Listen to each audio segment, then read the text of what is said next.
In today's video, I'm going to teach you how to switch from TurboTax Live to a standard TurboTax plan. If you started your return with Live but realized you don't need real-time expert help, you can change to a non-live product like Free, Deluxe, Premier, or Self-Employed. The process is quick, and your tax entries stay with your account while you adjust the plan that's attached to your return. Begin by logging into your existing TurboTax account. Use the official website or the app and make sure you're opening the correct tax year for the return you're working on. Once you're in, look toward the top right for your profile image or name. Open that menu and choose the area labeled Account or Profile. This is where TurboTax keeps your subscription and billing controls. Inside your account area, find the section called Products and Billing or Manage Plan. Names can vary slightly, but you're looking for the place that shows your current TurboTax product and any live benefits tied to it. Open that option to view available plans. Now select a different product. You'll see the standard, non-live choices.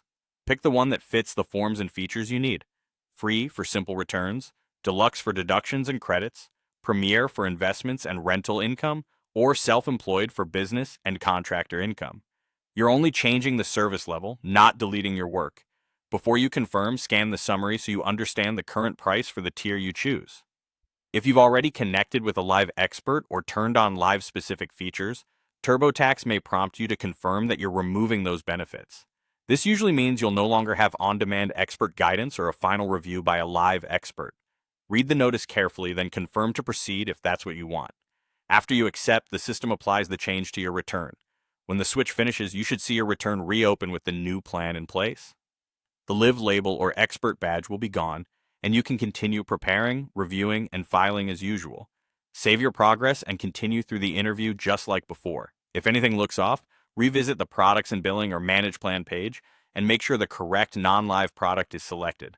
That's it. Log in, open account or profile, go to Products and Billing or Manage Plan, choose a standard version, and confirm removal of live benefits if prompted. Thanks for watching, and good luck with your filing.